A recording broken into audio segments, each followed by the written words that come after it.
Welcome back to Daily AI News at Let's Data Science. It's 2026-05-20.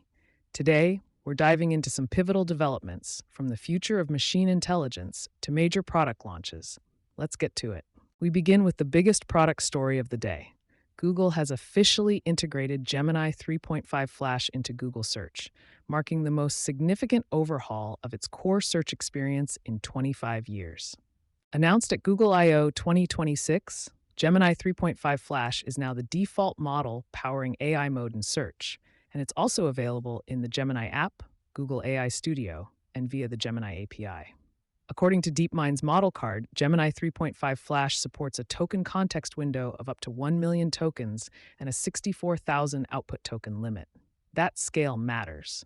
It enables far longer reasoning chains, larger document ingestion, and more persistent conversational context than prior mainstream search integrations. But this isn't just a model upgrade. Google redesigned the search box itself. Reporting from the New York Times and Search Engine Land describes a larger, AI-first interface capable of handling longer natural language prompts, multimodal inputs, including images and files, and follow-up queries with retained context. AI mode can now spawn agents that monitor the web continuously for updates. It also introduces expanded booking and contact capabilities for select services in the United States, along with new generative UI elements, including visualizations and even a video generation tool embedded directly in search. From a technical standpoint, the Gemini API documentation lists structured outputs, function calling, file search, and grounding with Google Maps and Google Search as supported capabilities. That grounding layer is critical for production reliability in a high-traffic, latency-sensitive surface like search. Embedding an agentic, multimodal model into a product used by billions forces a focus on throughput and cost efficiency, and Google positions Gemini 3.5 Flash as optimized for higher speed and lower latency compared to earlier flagship models. For practitioners, this signals something bigger than a UI refresh. Google is moving agentic primitives, continuous monitoring, multi-step workflows, and structured outputs from experimental SDK territory into mainstream consumer infrastructure. The key questions to watch: pricing and access details through the Gemini API, how grounding and attribution are surfaced to users, and how regulators respond to agents that can contact businesses or act on a user's behalf. Staying with Google, there's a second strategic move that could reshape digital commerce. Google announced that its Universal Commerce Protocol, or UCP, is expanding into hotel booking. In a blog post by Vidya Srinivasan, Google confirmed that UCP will extend starting soon to lodging and local food delivery. The developer documentation now includes a dedicated UCP for lodging specification with a partner waitlist. UCP was co-developed with Shopify, Etsy, Wayfair, Target, and Walmart, and is endorsed by payments partners including Adyen, American Express, MasterCard, Stripe, and Visa.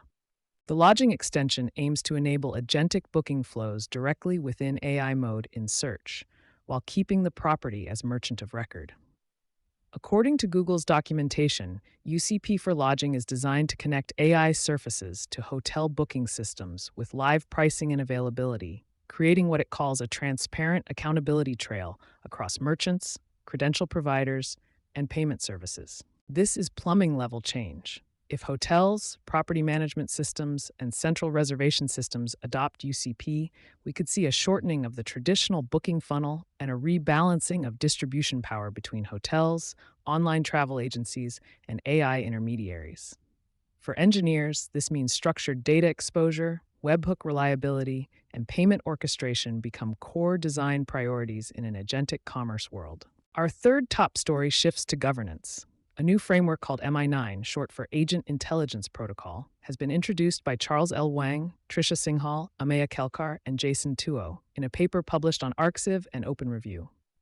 MI9 proposes a runtime governance architecture for agentic AI systems, targeting the gap between pre-deployment testing and real-world behavior.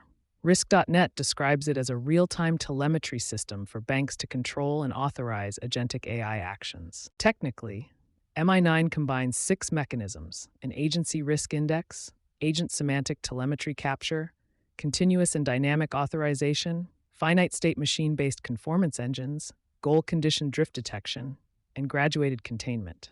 The framework is designed to monitor multi-step planning agents operating across tool chains and to intervene in real time, escalating from soft constraints to full isolation if necessary. This is significant because agentic systems differ fundamentally from stateless chat models. They maintain goals, call tools, modify memory, and interact with external services. MI9 formalizes a stack for measuring and constraining that behavior during execution, not just before deployment. For regulated sectors like financial services, where auditability and authorization controls are mandatory, runtime governance may become as critical as model evaluation benchmarks. The open question is operational cost. How easily can MI9 attach to existing orchestration frameworks? What are the false positive rates for drift detection? And will constructs like the Agency Risk Index or FSM conformance models become standardized artifacts across vendors and auditors? Our fourth major development comes from OpenAI, which announced it is becoming C2PA conformant and adding Google's SynthID watermark to images generated by ChatGPT, Codex, and the OpenAI API. OpenAI also previewed a public verification tool called Verify. Users can upload an image, and the tool checks for C2PA metadata and SynthID watermarks. C2PA provides cryptographically signed content credentials that describe authorship and edit history.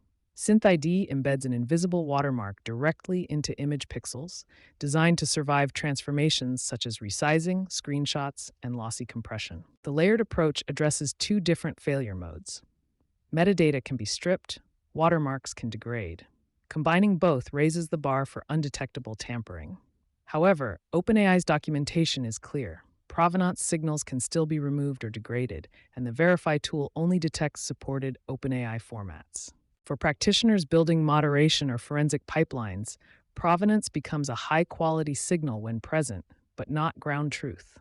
Adoption across platforms and independent robustness testing of SynthID will determine how effective this ecosystem-wide effort becomes. Now, for a few other key updates in our lightning round. Verizon's 2026 Data Breach Investigations Report found that vulnerability exploitation accounted for 31% of breaches, overtaking stolen credentials for the first time in the report's 19-year history. The dataset covers more than 31,000 incidents and over 22,000 confirmed breaches across 145 countries. Verizon also reported that mobile-centric social engineering had success rates 40% higher than email phishing, ransomware appeared in 48% of breaches, and employee use of unapproved shadow AI rose to 45%. In business news, Bloomberg reports that SpaceX plans to acquire AI coding startup Cursor, roughly 30 days after its anticipated June 12th IPO. Bloomberg Law says the deal includes a $10 billion breakup fee, while the Next Web and Fez.org report a proposed purchase price of $60 billion. Cursor recently released Composer 2.5, reportedly trained using xAI's Colossus 2 data center. If confirmed, this would be one of the largest acquisitions in the AI coding assistant market. CNBC reports that Singapore has secured AI partnerships with both OpenAI and Google. OpenAI committed more than 300 million Singapore dollars, about 234 million US dollars, and will establish its first overseas AI lab in Singapore. Google announced a national AI partnership focused on education, healthcare, research, and workforce development, building on Singapore's plan to invest over 1 billion Singapore dollars in AI research from 2025 to 2030. And finally, Reuters reports that Meta Platforms has offered rival AI chatbots, including OpenAI, 1 month of free access to the WhatsApp Business API in the European Economic Area amid an antitrust investigation by the European Commission. After the free period, access would revert to a capped, paid model. The Commission is evaluating whether further remedies are required. And that's your AI briefing for today. The landscape is moving faster than ever, and we'll be here to track it with you. For more insights, visit us at letsdatascience.com. Thanks for tuning in, stay curious, and we'll be back tomorrow with the latest in AI.